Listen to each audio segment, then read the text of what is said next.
Action de la série d'exercices numéro 1-2 à pic. Proposé par Prof. Ahmed Abouki. Exercice 1. Définir les termes suivants. Argument morphologique.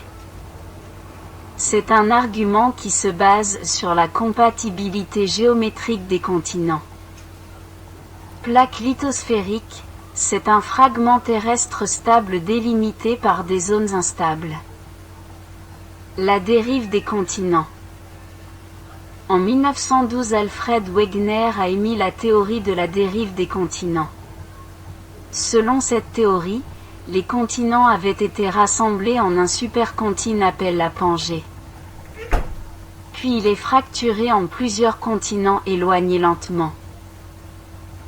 Complétez les couples suivantes, 1, 2, 3, 4, en associant chaque chiffre de premier groupe la lettre qui indique la proposition correspondante dans le deuxième groupe. Premier groupe. Deuxième groupe. Argument géologique. Théorie proposée par A. Wegener. Argument morphologique. Correspondance entre l'âge et la nature des roches. Argument paléontologique. Similitude des fossiles entre les continents éloignés. Dérive des continents. Compatibilité géométrique des continents. Réponse 1B, 2D, 3C, 4A. Remplir le vide dans le texte suivant. En 1912, Alfred Wegener a émis la théorie de la dérive des continents. Selon cette théorie, les continents avaient été rassemblés en un supercontinent appelé la Pangée.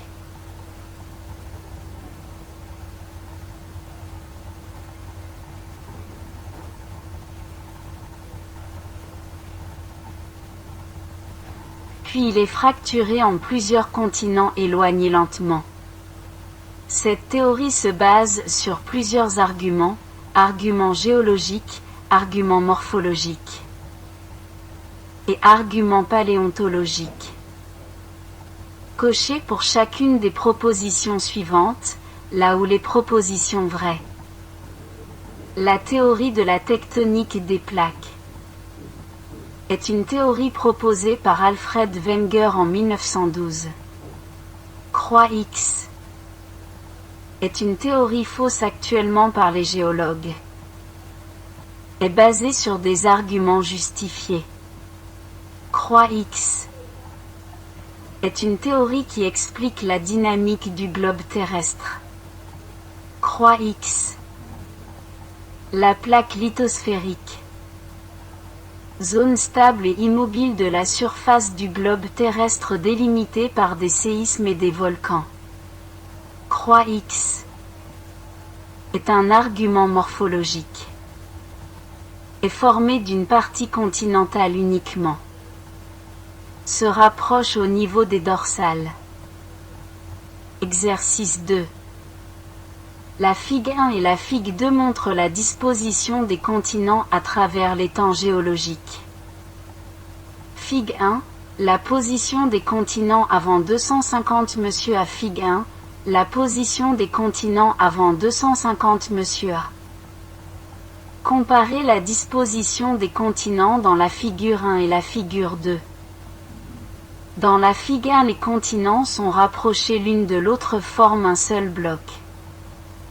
Dans la figue 2, les continents sont éloignés l'une de l'autre. Déduire la notion de la théorie de Wegener. En 1912, Alfred Wegener a émis la théorie de la dérive des continents. Selon cette théorie, les continents avaient été rassemblés en un supercontinent appelé la Pangée. Puis il est fracturé en plusieurs continents éloignés lentement. Sur quel argument vous êtes basé? Cette théorie se base sur les arguments suivants, arguments géologiques, arguments morphologiques et arguments paléontologiques. Exercice 3. Le document 1 présente les arguments émis par Wegener pour appuyer sa théorie. Nommez chaque argument. Argument morphologique, argument géologique, argument paléontologique. Compatibilité géométrique, correspondance entre l'âge, similitude des fossiles entre des continents et la nature des roches, les continents éloignés. Formuler son énoncé. En 1912, Alfred Wegener a émis la théorie de la dérive des continents. Selon cette théorie, les continents avaient été rassemblés en un supercontinent appelé la Pangée. Puis il est fracturé en plusieurs continents éloignés lentement. Cette théorie se base sur plusieurs arguments, arguments géologiques, arguments morphologiques et arguments paléontologiques. Exercice 4. Le document ci-dessus illustre les indices qui ont permis à Wegener d'élaborer sa théorie de dérive des continents. 1. Ranger les illustrations selon son ordre chronologique. Voir document. 3.2.4.1. 2. Écrire le contenu de la théorie de la dérive des continents. En 1912, Alfred Wegener a émis la théorie de la dérive des continents. Selon cette théorie, les continents avaient été rassemblés en un supercontinent appelé la Pangée. Puis il est fracturé en plusieurs continents éloignés lentement l'une de l'autre. Exercice 5. Le document suivant présente quelques arguments d'une théorie géologique intéressante. De quelle théorie s'agit-elle? Il s'agit de la théorie de la dérive des continents proposée par Wegener. Argument géologique. Argument morphologique. Argument paléontologique. Nommez les arguments présentés par le doc. Expliquez le principe de chacun des arguments. Voir exercice 3. Exercice 6. Le doc montre la répartition mondiale des foyers sismiques. Reliez par un trait les foyers sismiques dans le monde sur la carte. Voir la carte. Qu'est-ce qu'on obtient? On obtient des portions terrestres délimitées par des séismes et des volcans appelés plaques lithosphériques. Précisez le nombre total des plaques lithosphériques dans le monde. On a presque 12 plaques lithosphériques. Donnez exemple d'une plaque océanique et d'une plaque océano-continentale. Plaque océanique, plaque pacifique, plaque Nazca. Plaque océano-continentale, plaque d'Afrique et plaque d'Amérique du Sud. Citez deux plaques qui se convergent. Plaque eurasiatique et plaque indienne.